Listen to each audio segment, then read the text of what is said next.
Cherie's World podcast. I am Cherie Johnson, and that is Courtney Blackman. How you doing? Today, we've got Kanai Russi in the house, and she is here to talk to us about our community and mental health. Yes. Hi. Hi, welcome to the show. Thank you for having me. I'm excited to be here. Thank you so much for being here. Yeah. Can you tell I'm smiling? Yeah, absolutely. Beautiful smile. Thank you. Likewise. You're welcome. So Kanai, can you tell us your expertise when it comes to mental health? Like, where does it stem from? Well, I don't think it's expertise. I definitely deal with the mental health thing. I was diagnosed with depression, and that stemmed from early in my childhood. I was diagnosed with cancer, retinoblastoma, so I ended up losing my eye to cancer. So you can imagine, I was a baby at the time. So when I started actual school, being different back in the 90s, it wasn't like so much in your face as everything is now. So I got teased a lot, I got bullied a lot, and made fun of a whole lot, because when you look at me, my flaw is visible to the naked eye. I was told that I was an alien, I was weird, ugly. So that took a toll on me.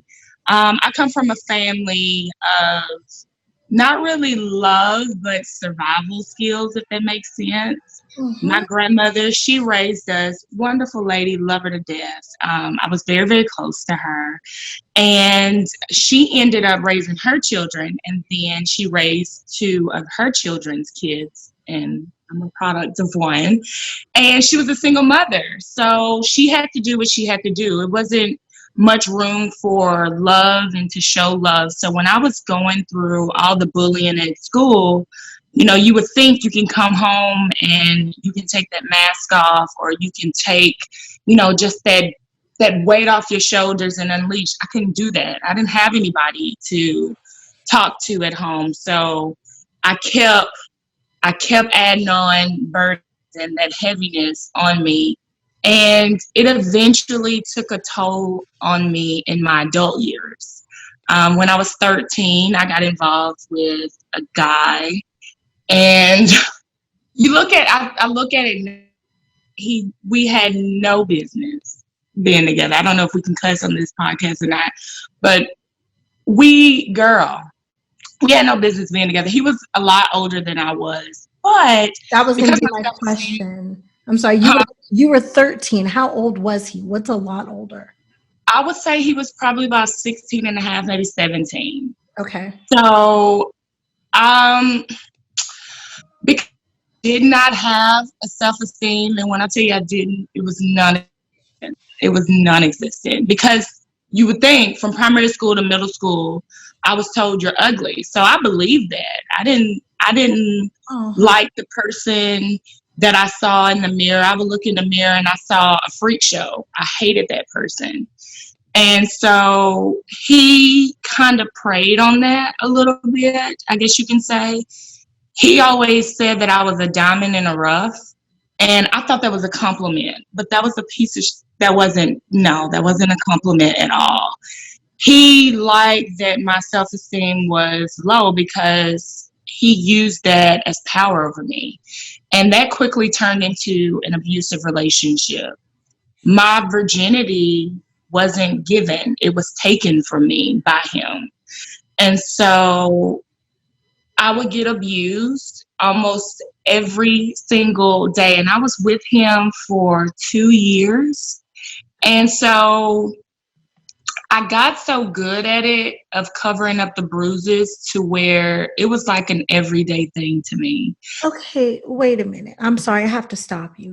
No, go ahead. 13 years old, so 13, 14, 15. Mm-hmm. Your grandma didn't know you was with some boy for 2 years?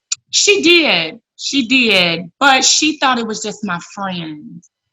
She didn't know it was like a boyfriend, and she was at work all the time. She worked non-stop. She would go in, I think her schedule back then was like 3, and she got off at 7 in the morning. So she was gone. I knew her schedule, so I knew to work around that. And we wasn't close. We wasn't a close-knit family. I have a sister, but her and I were not close. I love her, but we're not close. We don't talk. I was more close to my first cousin, and her and I were more like sisters than my actual sister, if that makes sense. Yeah, I'm just sitting over here. My grandma had a spatula. Yeah. Yeah. Got hit with anything you can pick up. Yeah. And the boys were scared of a spatula. So yeah. We ain't coming to Miss Nietzsche house when the Miss Nietzsche young, because she didn't know. He came over once she went to work. Okay. Yeah. And so he would stay the night and he would leave before it was time for her to get off the next morning. So, like I said, during those hours or during that time, I don't want to make excuses for him, but he was only abusive when he was drunk.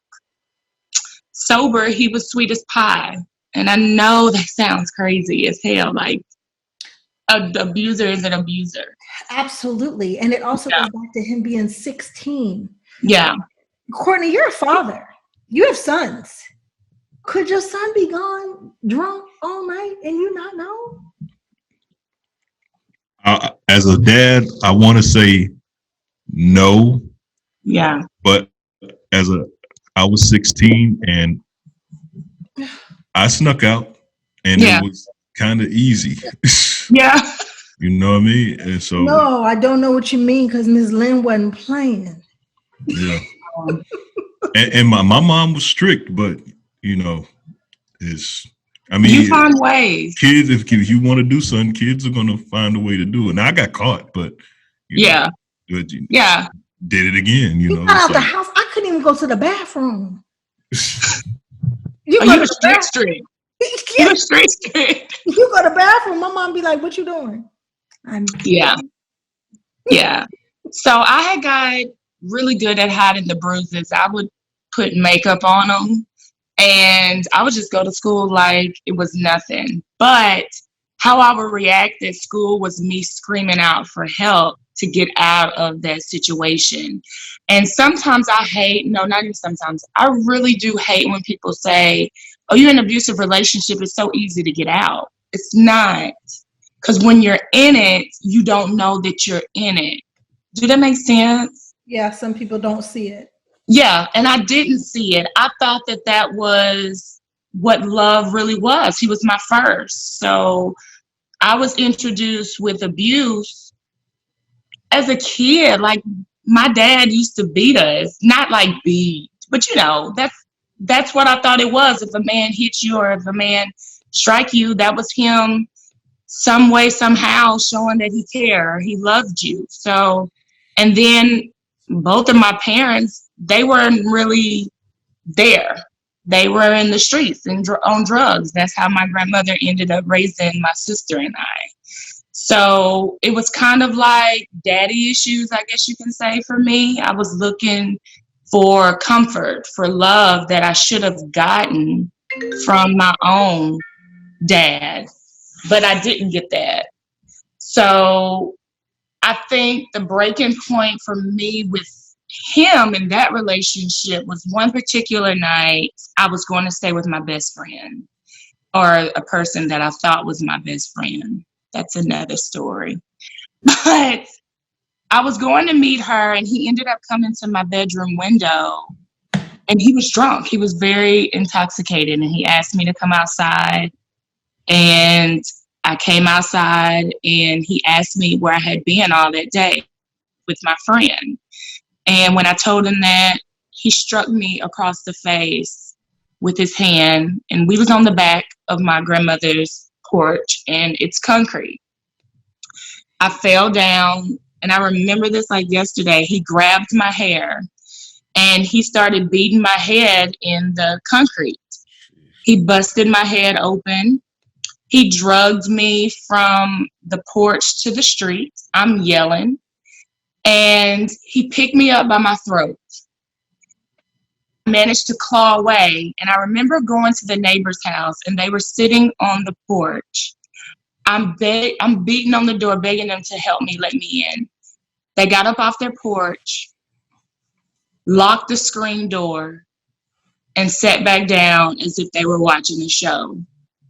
The guy or the boy that I was with at the time, he came and got me from their porch, drug me back in the street, beat my head in the street, stomped me, picked me up by my hair, grabbed me by the neck, and he choked me until I literally thought I was going to die that night. No lie, no joke. He finally threw me down, and I remember just laying in the street like, okay, this is it. I'm about to die. I couldn't breathe. I was grasping for air. When I finally got enough courage to get up out of the street, I ran in the house, and you would think your first instinct is to tell somebody what happened. No, I ran in the house, I got my bag, and I called my friend, and I said, can you meet me? Now, mind you, I was used to getting beat by him. So I'm thinking this is a normal thing. I can put makeup on it and just go. So I look in the mirror. All of this was completely swollen, head busted, bruises everywhere. And I'm thinking to myself, oh, shit. How can I cover this up? How can I cover this up? You don't. I couldn't. I left anyway to go and stay with my friend. I did not want to wake my grandmother up because I knew she was tired and she had to get up for work the next morning. So I left. I meet her, and upon meeting her, she walked up to me and she said, Kanai, what's I'm like, what you talking about? He trying to play like, I said, what you talking about? She said, look at your face. And I said, what are you talking about? She grabbed me by my hand. We went to her house. We went in the bathroom, and she said, look at your face. She said, did he do this to you? And at first I made excuses for him. I said, no, he didn't do it. He didn't do it. He didn't do it. He didn't do it. Then I said, you know what? It's not his fault. I pushed him to it. I shouldn't have, went out with you all that day. I should have called him, this. And her dad was the one that ended up walking in the bathroom where we were. And in that moment, he was my dad. He grabbed me, he hugged me, and he told me, you too beautiful for this. You deserve so much better. I was so ashamed in that moment. It was kind of like that was my breather. That was me being able to shed that weight that I've been carrying when he said that. I was ashamed in front of him because I was hiding it. And I feel like everybody knew it but me. So a lot of people was at her house, and then that was kind of like a meetup spot. And I remember her sitting on the porch, and she running out, and she went and told my cousin. And he came up and he looked at me. All of a sudden, you hear tires screeching, everything. The guy, my boyfriend at that time, he was coming up the street on his bike. He didn't know. For all he knew, I was still in the street, dead. Didn't know. And I remember it was so many guys jumped him that night. Thank God. Yeah, that's what he needed. Yeah. It was like 30, 40 people on one guy. But not only is that what he needed, that's what you needed. Yeah. But I ended up saving him that night because he could have died. I remember jumping on top of him my cousin had his bicycle up in the air, was about to beat him with the bike. And I remember on top of him screaming, no, please don't. And in that moment, everybody stopped. Have you seen that episode of Martin where he was that boxing episode where he was knotted up? Yeah. That's how his face looked. Okay. I felt guilty. No, that has nothing to do with you. You don't need to feel guilty for that. Is that when did you decide that you needed to get help for yourself? And has he ever apologized to you? He did apologize. Probably about maybe 4 or 5 years later, because he denied it. He said that I beat myself with a sack of oranges. So everybody believed that. that I whooped my own ass with a sack of oranges. So I got teased with that at school too. Everybody was calling me crazy Kanai, or because he was very well liked by a lot of people in my hometown. So what I realized later on was, if you're popular with somebody, or if you're very well liked and people respect that person, and here I am, a very introverted, shy, weird girl making this claim on this guy that everybody liked, they're not going to believe me. They're going to naturally take his side. And that's what happened. Most abusers are charming. Most narcissists and abusers. Yeah. I'm sorry, you saw my little one. Yeah. Most abusers. I locked mine out. I tried to lock mine out too. So they are, and I know that because I was in a relationship with the man that hit me. And when I went to tell he only hit me once, girl. It didn't happen on my end more than once. I should have had the common sense like you did, but I didn't. I like my face. And I can't even say that he beat me up. It was a fight. He walked away worse than I did. Oh, good for you. I picked up a lamp. I picked up keys. I picked up a knife. I got everything I could to get him away from me. But when I told my good friend, the first thing she said to me is, "Oh, he wouldn't do that." And I was like, wow, it definitely changed my friendship. Yeah, it makes it seem like they're taking your voice a little bit. Yeah. And now that's how I was able to understand why a lot of people don't come out and talk about it. You're not going to be believed, especially if they're popular. Mm-hmm. But he ended up apologizing. Maybe 4 or 5 years later, I ended up seeing him, which was so strange, at a store. And he walked up to me and he apologized to me. But I was over it. I had given myself my own closure at that point. So it was like I really didn't care to have it, but it was nice to have it. And I asked him, I said, well, did you ever tell your family the truth? Because your family was bullying me as well. And he said, yeah, I did, but I couldn't tell my mom the truth. So needless to say, right here, right now, he's in prison because he beat up his other girlfriend. Because they always do it more than once. It's not. Yeah. But that wasn't my first abusive relationship. You would think I would learn, right? But my kid's dad was very abusive to me. Not so much physical, but it was mental and emotional. So it took a toll on me. And just last year, I think it was Taraji P. who came out with that mental health thing online. When COVID hit, I ended up seeing that. And I kept seeing it for some reason. Every time I logged in somewhere, boom, there it was. I was like, okay, is this a sign that I need to heal and, get some type of help? I ended up reaching out to that foundation and they set me up with a therapist. And the most amazing thing of my life, I am grateful to her and I am grateful to that foundation, because all I needed was an ear to let it out, and somebody genuinely that really cared just to listen.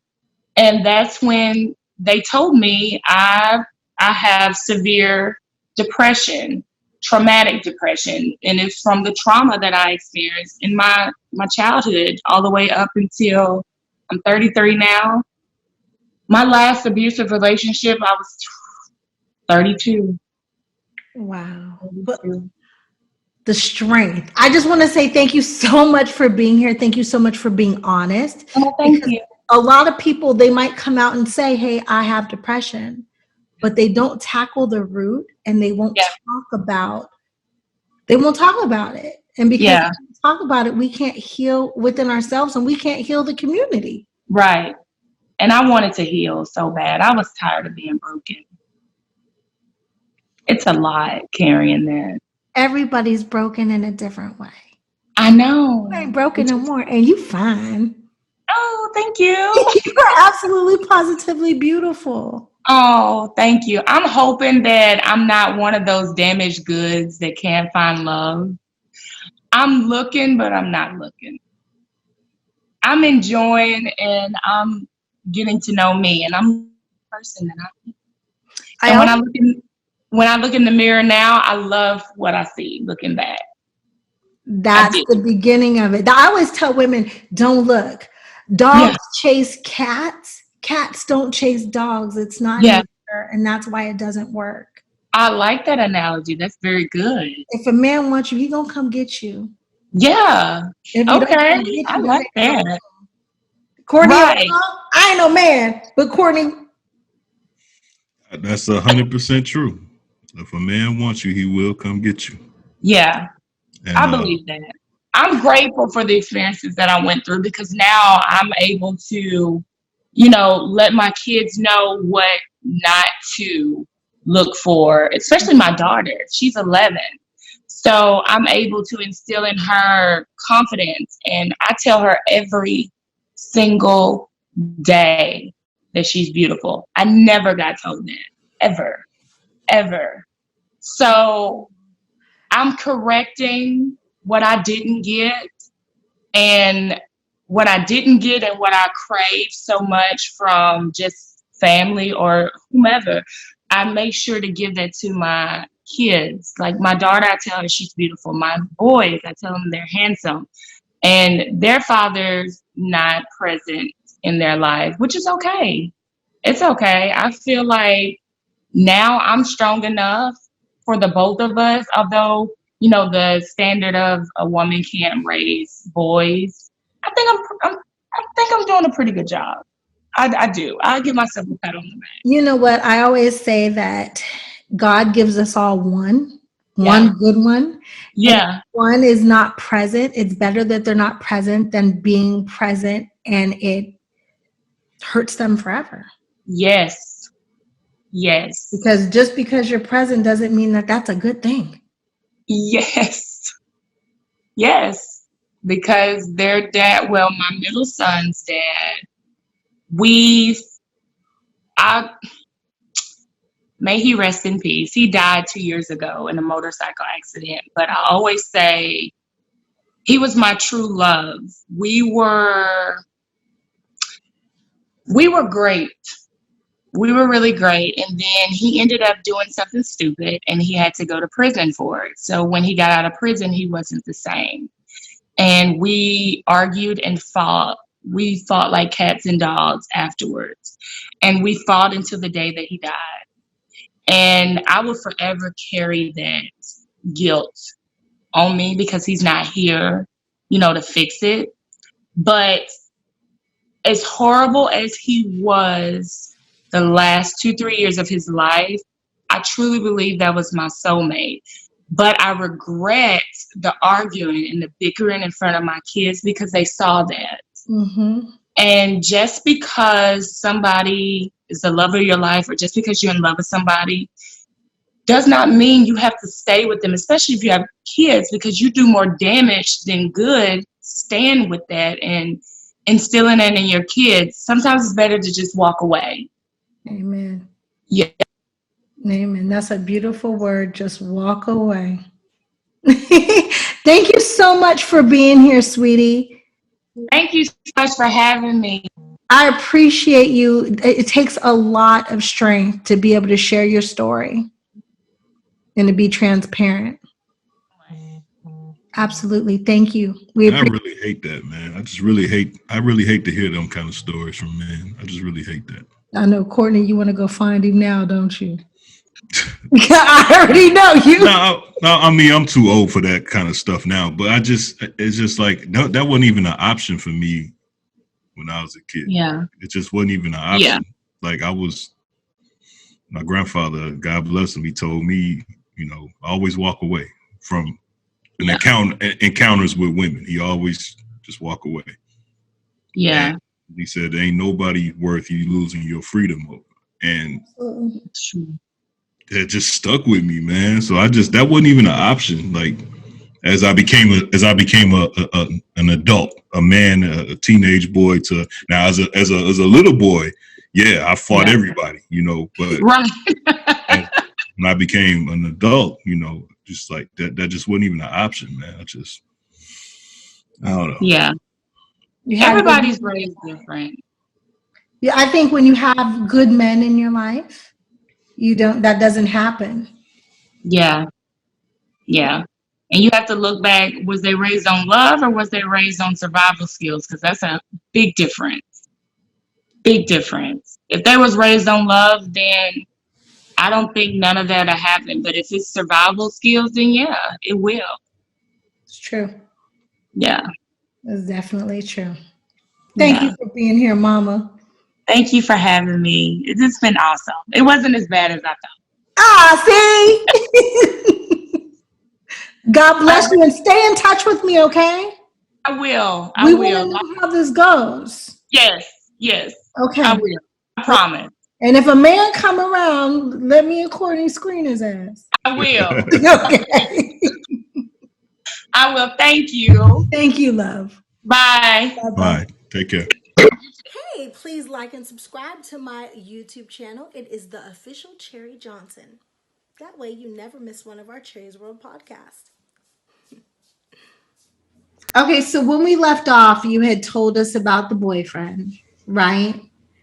Mm-hmm. We had talked about a little bit about your daughter, but I don't think we really got into your daughter's stories and about the cycle.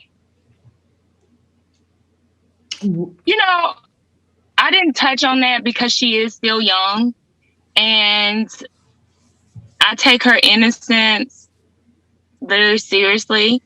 But when you're dealing with generational curses, sometimes it can trickle down onto, someone else when they're trying to attack you. When they can't get to you, they get to the next best thing of somebody that you love. And those are my kids. I love them. I protect them. That's the mama bear in me. And she's just dealing with some things in the family where people kind of put her down. So I made the choice to not surround myself and my children around certain type of family members. It doesn't mean I don't love them, but you can love somebody from a distance and still wish them well, if that makes sense. Absolutely. I just did a blog the other day about how it's important to keep tabs on our kids' environment and not have them around people who are necessarily emotionally abusive. For some reason, in Black families, emotional abuse has been accepted. We don't seek therapy. And we're told, oh, that's your family. And they love you and you're just supposed to accept it. But what we teach our children when they accept it is that their feelings doesn't matter. Their feelings come last. And you're supposed to love somebody unconditionally, regardless of how you're treated. And because we're taught that as children is one of the reasons why a lot of us end up in relationships that are toxic. Oh, girl, yes. Or we're told to pray it off. Yes, because therapy So isn't. I made the choice, that therapy isn't for our people.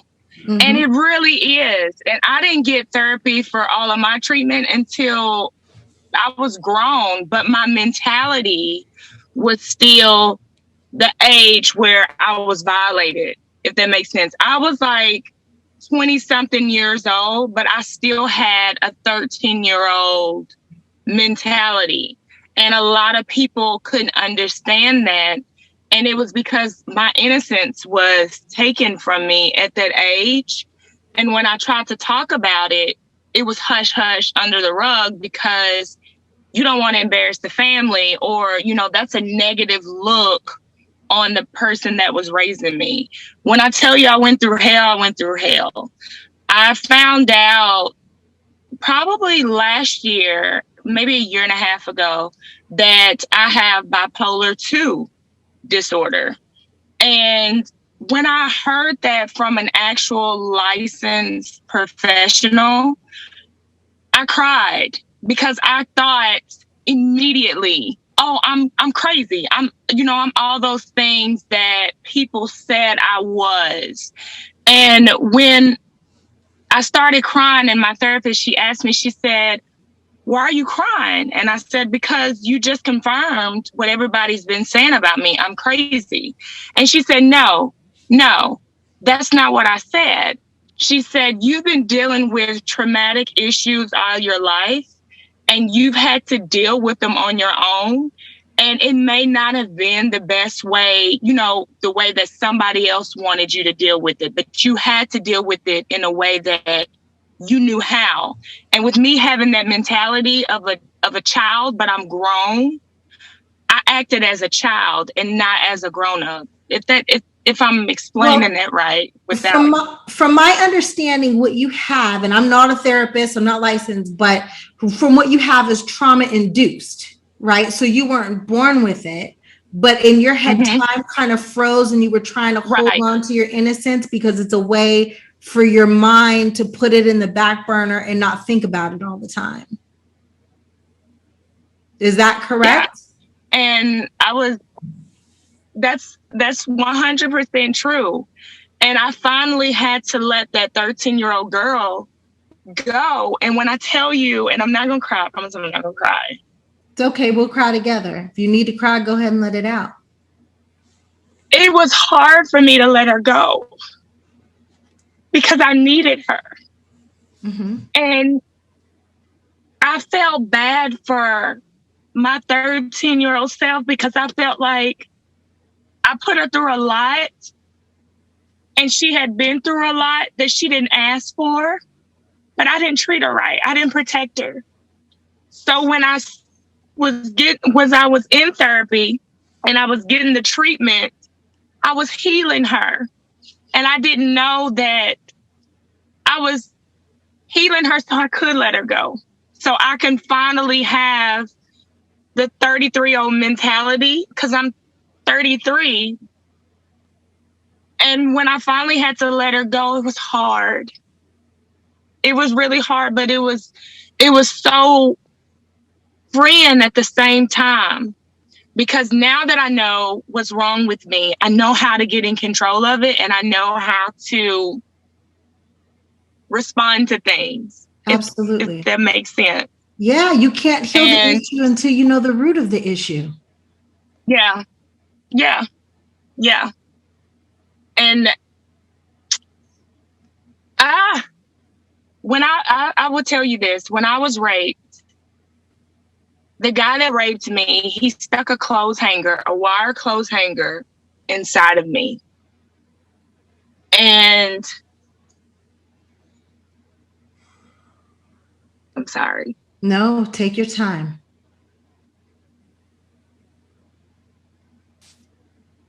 That's how my virginity was taken. It wasn't beautiful. He stuck a wire clothes hanger inside of me and he covered my mouth. And he told me that if I ever told anybody anything, he would deny it and let everybody know that I was crazy. And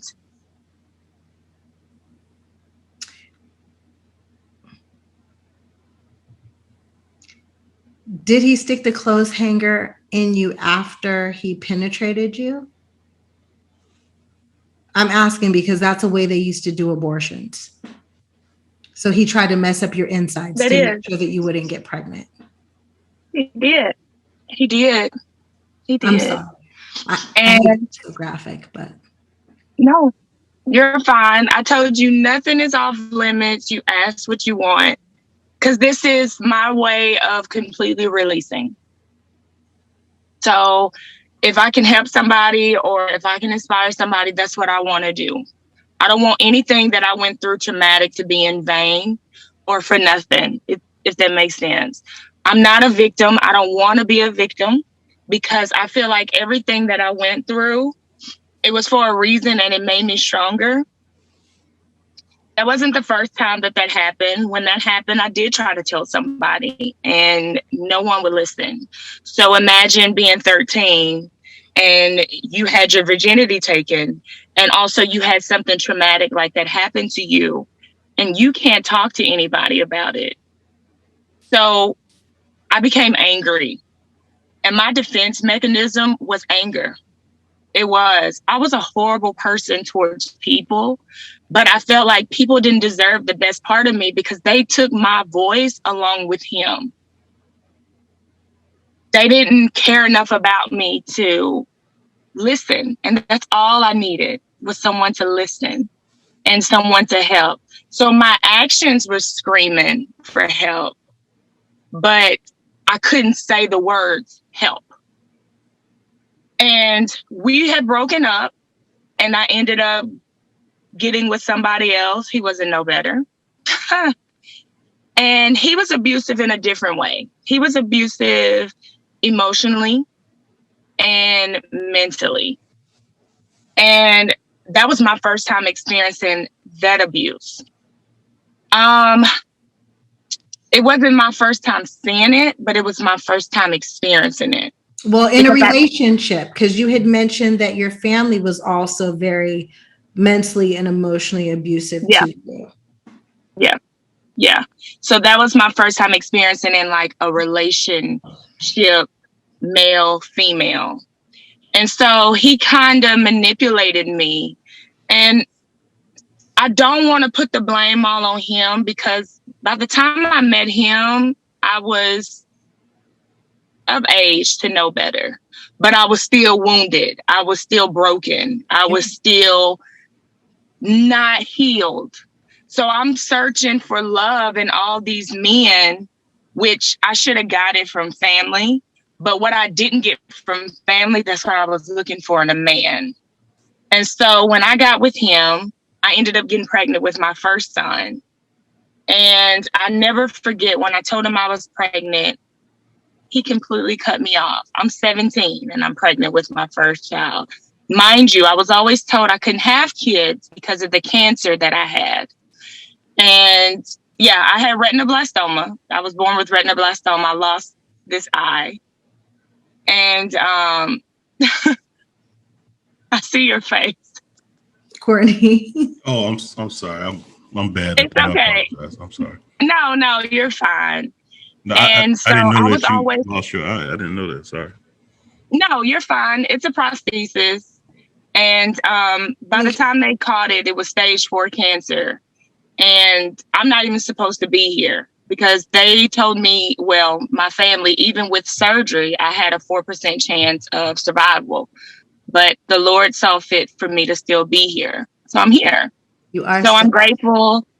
I'm grateful for surgery. It took me a long time to accept this in myself.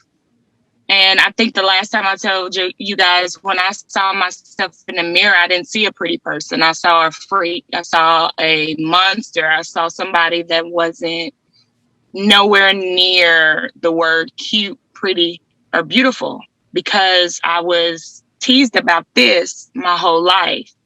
So I don't like looking people in the eye because I don't want to make them uncomfortable. And then I don't want to make myself uncomfortable by seeing their reaction of, okay, where do I look? If that makes sense. And you are absolutely positively beautiful.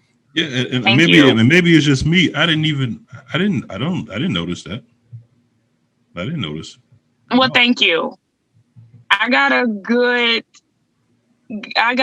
doctor that makes very good prosthesis for me because he knows how insecure I am. So he tried to make it look as realistic as possible. So I love him and I'm very grateful for him. But thank you for that.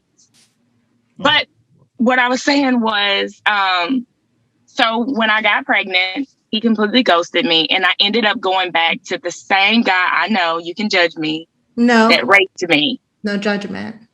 I ended up going back to the same guy that raped me. When he found out that I was pregnant, he then stuck 2 wire hangers inside of me, trying to kill my child. After that didn't work, he beat me, meaning he punched me, he choked me, he stomped on my stomach, he stomped on my head. and everything. I laid there on the floor, and my only instinct was to protect my stomach as much as possible. So I rolled onto my belly, head down, and I remember him grabbing my hair, and he was trying to twist my neck around almost as if he was trying to break your neck. Yes, yes, yes. And the only thing that stopped him, I ended up grabbing something. I don't know what it was. We were in the living room, and I ended up grabbing something. I ended up hitting him with it, and I managed to break free. And we was at his house, and I ended up running home. Later that night, I started to bleed, and I called a friend of mine, my best friend, and she took me to the hospital because I just knew I was losing my baby. And I go to the hospital. They're trying to check me out because I got blood everywhere. They're asking me what happened. And the only thing I say was, I just want to make sure my baby is alive. I just want to make sure my baby is okay. So they did me an ultrasound. He had the strongest heartbeat ever. And I couldn't believe it. After what I had just went through, this baby had the strongest heartbeat. And that's how I knew I couldn't go back to him no more. I almost lost not just my life, but his life as well. And I couldn't go back to him. When my family caught wind of it, they didn't talk to me. They blamed me. I was to blame for getting pregnant at 17. I was the embarrassment. I was kept in the house. I couldn't really go out because people would see a growing belly, then it'll fall on my grandmother, and it'll make her look bad. So I stayed in the house up until I had my baby. And it made me feel yet again unwanted, unloved. But when I delivered my firstborn son, I looked at him and I didn't know why he chose me to be his mom, because this girl was messed up and she had so many problems. But I knew God knew I needed him. He saved me. And I was able to move out of my grandmother's house and move in my own apartment. And I started becoming a better person, but not healing that broken part, but I became a better person for him. I was able to give him what I couldn't, and that was love. I told him every day I loved him. I showed him all the time I loved him. I hugged him, and I still do to this day, and he's 14 and a half. But I always make sure that I show all of my kids that I love them, because whatever happens to me, I don't ever want them to have a moment of weakness of where they sit up and say or wonder if their mom really did love them.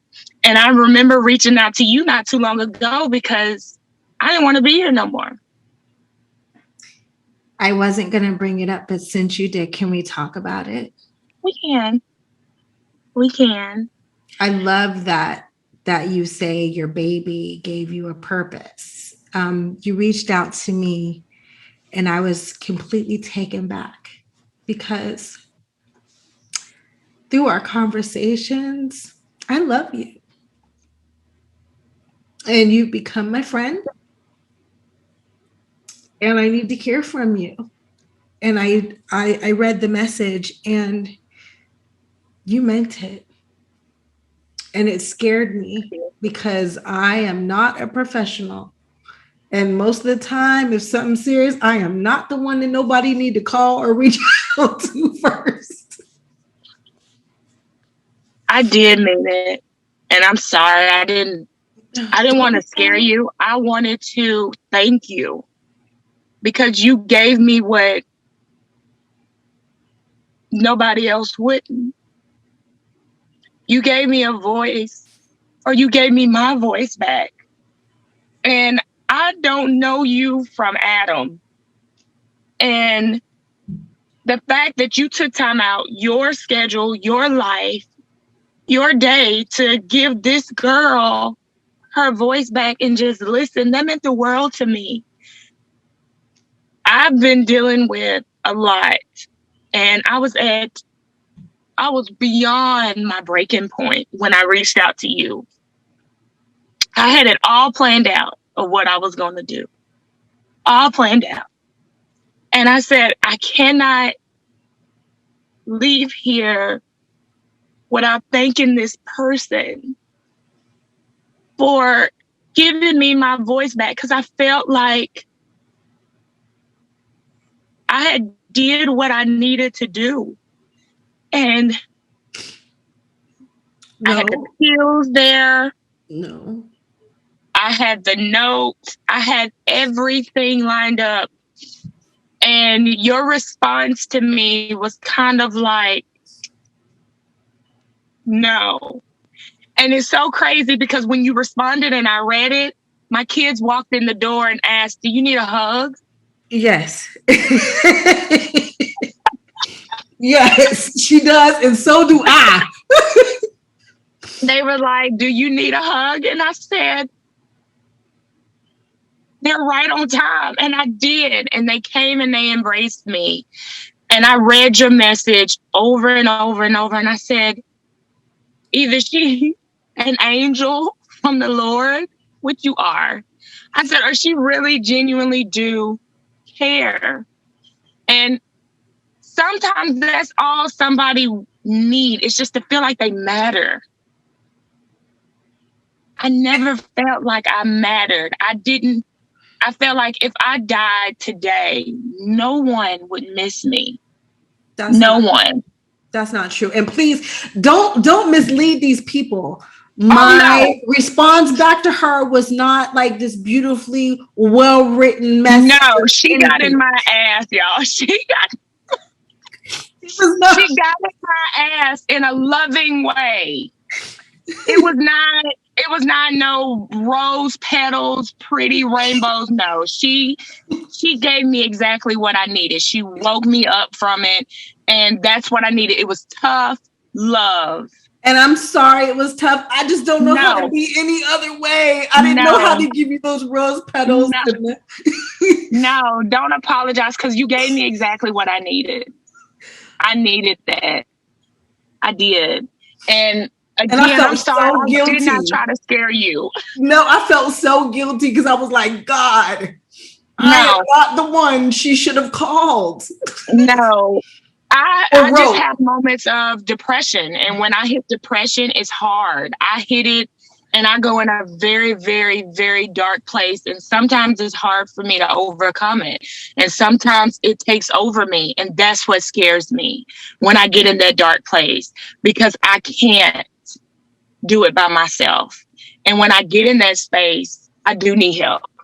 I do need that tough love that you gave me. I'm sorry I didn't know how to give it to you nice and smooth. I just don't. It's just not in me. No, you gave it to me how it needed to be given, and I'm 100% grateful for you, and I'm grateful for that. And don't ever apologize for that. Well, I'm so thankful that you're here today. I need you here next year. I need you here the year after. I need you here as long as I'm here. I truly love you. I love you. And I'm trying. I'm not giving up. You're doing. I know. Yes. And I know he's not done with me yet. So I'm going to keep fighting for as long as I can. We done made Courtney so uncomfortable. Courtney. No, you didn't. I'm sorry, Courtney. No, I was just listening. You know, sometimes it's just good to listen. I tell you what, you helped me though, because I was telling Cherie earlier, and you know, I felt like I might have been being a little bit too strict with my daughter because she wants to go out and do things. And I was like, no, she can't go. She can't unless I'm there and all that. So, you know, I mean, you helped confirm that I was doing the right thing, listening to you. Oh, well, I'm glad that I helped you in some way. It's good to be strict. Just don't, put her in a bubble. Then she get wild. Right. That's even more scary. But I've always been a wild child at heart. I think that's just the spirit that I have. How many babies do you have? And what are their ages? Can I ask? Yeah, you can ask. I have 3, and they're 12, 13, and 14 and a half. They need their mommy more than anything. And literally, I am 45 years old. My mom don't look it. I am. But my mom is in the room with You my don't look baby it. right now, and I still need my mommy. Yeah. I need mine too, but that's a bond that I don't have. Sometimes you don't get the one that you're born with.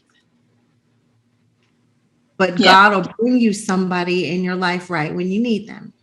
Yeah. Yep. I believe that. I believe that. So and it's not too late. You might still get your mommy. Yeah, we talk.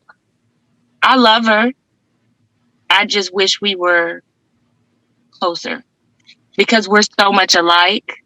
So I felt like, or I still feel like,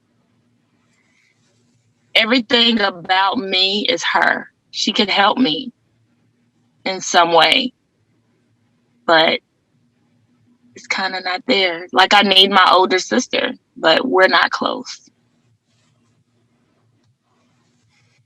Wow. That's family. It happened. But yeah. The best thing about family is sometimes the best family are the ones that you choose, not the ones that you're born to. Born with. Yeah.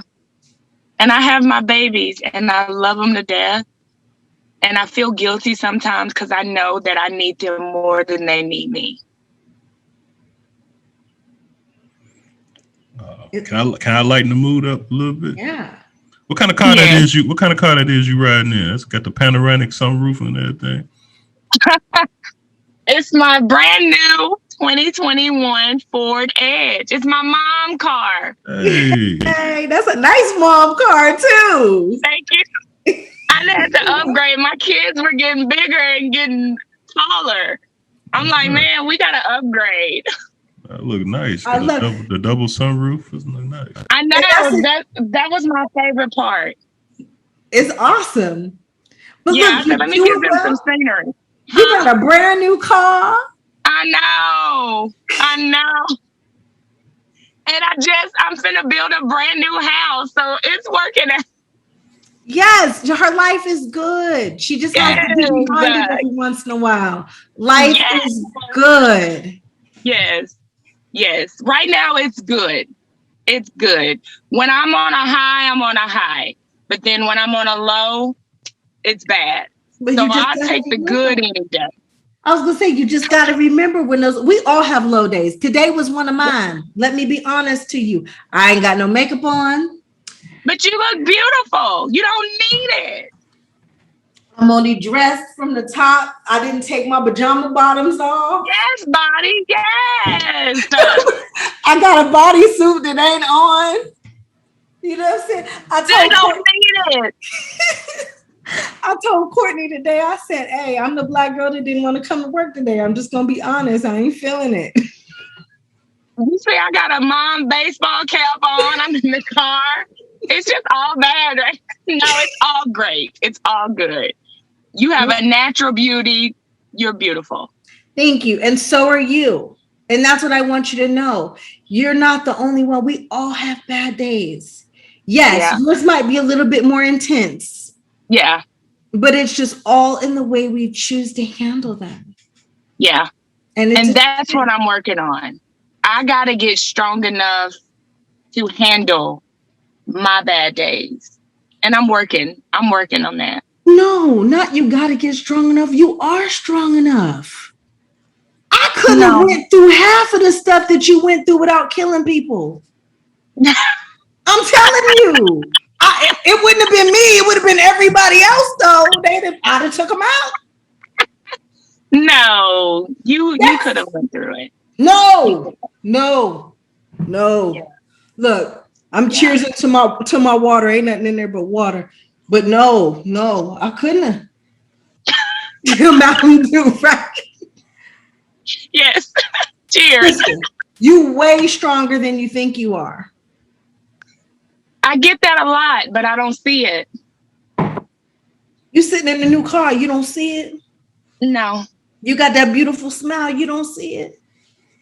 No. I don't see beautiful. I just see a tainted, jaded person. I'm telling you, I'm working on it. I think you're beautiful. Thank you. And he don't just be. I don't take compliments. It's hard for me to take compliments.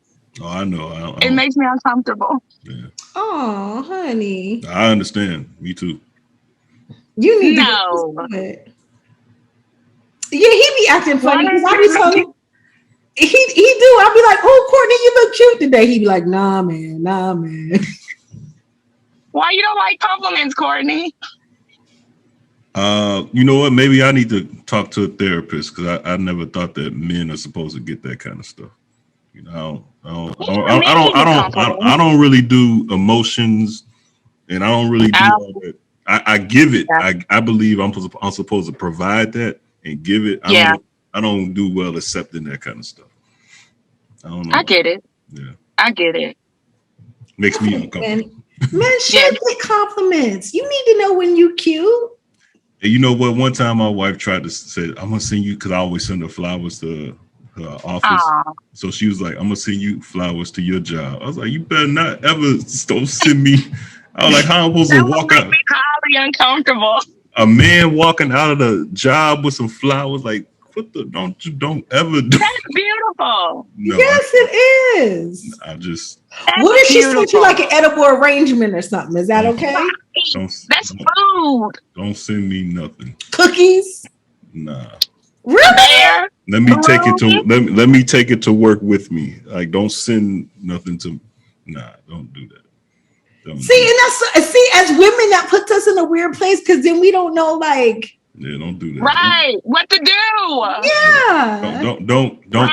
Don't make a bitch out of me. That's what I'm saying. Don't do. What that. if she just send you a pizza? What if she send me? Yeah, it's not what it means at all. It means that you're appreciated. She loves you. Yeah. She loves you. Now I got a that partner. Means you're doing your job right. I got a partner that's mad at his wife because she don't send him flowers to work, and we all looking at him like, bro, come on. What do you do? Like, see? No, that just means that you're loving her correctly, and she wants you to know that.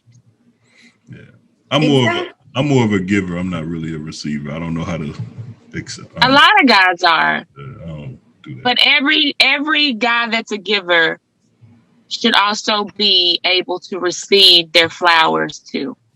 I haven't met too many of them. I always meet the takers. Look, let me tell you something. I ain't met no good ones, period. So okay, yet. We gonna manifest it. We gonna manifest it, girl. We gonna pray on it. We gonna stage it on out there. Yes. One is going to find you. I'm gonna claim it for you. Okay, we gonna manifest this together. Okay. One is going to find you next year, not this year. We're still going to work a little bit. Next year, one is going to find you. Okay. And he's going to make you realize why it never worked with any others. Okay. I received that. And when he finds you, he's going to work for you.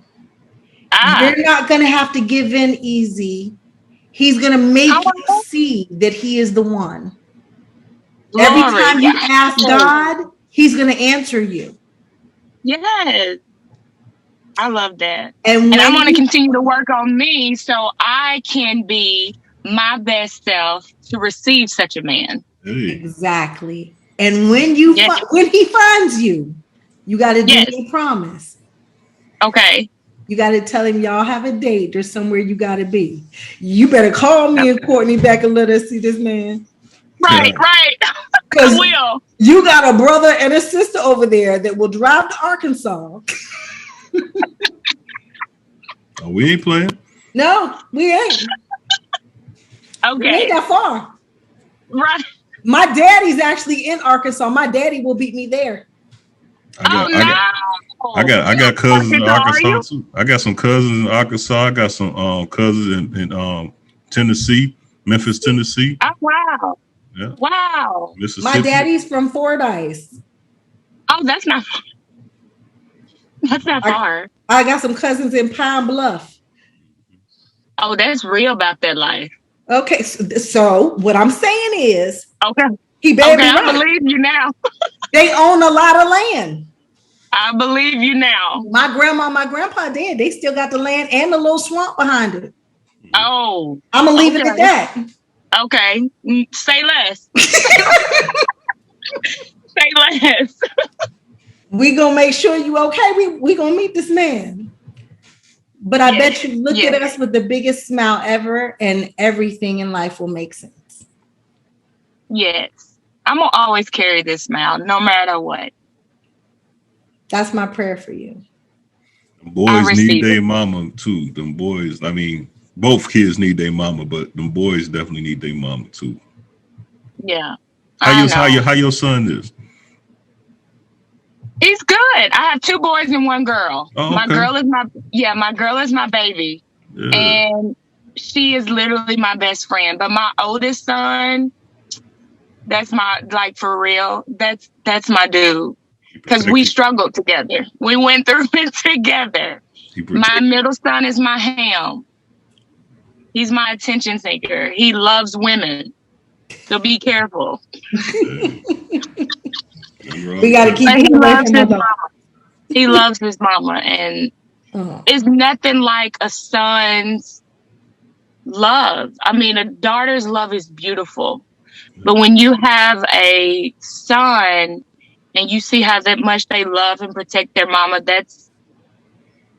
Yep. Wow. Yep. Yeah. Mm-hmm. I see it all the time. Yeah. Thank you. And I love my daughter. How old is your daughter? Courtney. Oh, my daughter is Cherie. Okay. Oh, mine is 6. And Courtney, how old is yours? I have the exact same situation as you, except for in the opposite. My daughter is 11, and I have a 6-year-old son and an 8-year-old son. And your daughter probably got you wrapped around her finger. Yeah, she got me. She got me. Yeah. She got me. Yeah. Oh, Cherie, congratulations to your daughter, her book. Oh, thank you so much. Thank you. I saw that. I did. I said, oh my gosh, that's so awesome. Thank you, with her 2 front teeth missing. I love it. I love it. Thank you. She's actually doing really well. Was she excited to do it? Over 200 copies is gone. She pushed me. I did not want her to do it. I did not want her on social media, but she got a plan. Her next plan is for Courtney. She got a plan that Courtney's going to get her a YouTube channel. Yeah. There it is. I'm behind on the job. You got to hook it up, Courtney. I know. You got to hook it up. I'm behind you. You're right. It's my fault because I don't really want her on YouTube, but she got a whole plan. Hey, yeah, we got to do it. Why? Is it because of the crazies out there, or is it just you just don't want in that limelight? Both. I really don't want her to deal with the crazies. Like, it's just, first of all, a 6-year-old doesn't have to work. Second of all, a 6-year-old should be protected, you know? Yeah. And the internet is not a nice or safe place for children. But I will say, my baby got a whole family and a big village. Yes. All her uncles look like Courtney. Oh. And she got a dad. Never gonna have a boyfriend. Nope, ain't nobody playing with her. That's good. I love that. So does she want to, like, what her YouTube channel want to be? Is it like cooking or giving advice or a little bit of everything? It just depends on what day it is. You know, she wants to have a whole Rhythms World podcast, like Cherie's World podcast. I love that. She wants to do Roblox videos. She wants all of her family to make cameos. I don't know what the child. I love that. That's awesome. She's very intelligent. Thank you. She is too smart. They outsmarted me. I am, but they took me to court And we had family court, and that's how she got to put her book out. I lost in court. There it is. You lost fair and square. I lost in family court. So It's one book, and then now it got to be another one. oh, there's 4 or 5 more. Yay! We just haven't gotten them. Yeah, she hasn't gotten them illustrated yet because I had told her she had to sell at least 200. She sold 200. We ordered more, and now she's working on her next batch. But she paid her uncle herself and convinced her uncle to illustrate the book. Wow. And so she already turned in her next book to her uncle, and he's working on it, and she's making him payments. It's a whole mess. Beautiful. Does it scare you? Like, if she told you she wanted to get into TV, would that scare you? Terrified. But you know what it's like, so you can kind of, Terrified.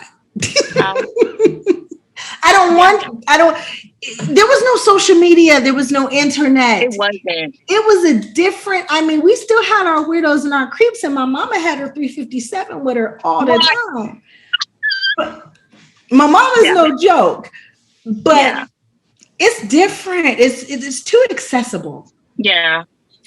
People act like they got to have that access to you because, they're a fan. That is kind of scary. But you know how to protect her. You know what to do. I sure do. I'm my mother's child. Yeah. Yeah. Courtney's just and I'm enjoying the Punky Brewster reboot. I love it. Oh, thank you so much. I hope we come back for a second season. We're going to manifest that too. You are. It's not hope. You are coming back for a second season. That's right. Thank you. Yes. Yes. And thank you so much. Look, we're losing your light. So I'm going to let you go for lose your light. Thank you so much for being here. Okay. I love you. Okay. Thank you for having me. I love you guys. Thank you so much. If there's any reason why I don't answer my inbox fast enough and you really need me, wait till I answer your ass back because I'm going to. I know. You never leave me on read. I never will. And likewise, if you ever need advice or you need somebody to talk to, I'm here too. Deal. Yes. You too, Courtney. You're not off limits. Thank you. Thank you. I appreciate that. That's right. Yeah. I was going to say, and if you write the podcast DMs, you'll get him. Yes. So if you can't find me, DM him. Oh, yeah. I got you. I thank you guys again so much, and I love you guys. Thank you for sharing your story. I know it'll help so many. Unfortunately, your story is one that we don't speak about often, but it is very familiar to a lot of our listeners. So I know that a lot of people will be writing in, and you're going to help somebody, and you're going to help somebody go get the help that they need. And that's all that matters. That's all that matters. Absolutely. Yes. Thank you, my love. Thank you, guys. Love you guys. Take care. Love you too. Talk to you soon. Yes. Hey, please like and subscribe to my YouTube channel. It is the official Cherie Johnson. That way you never miss one of our Cherie's World podcasts.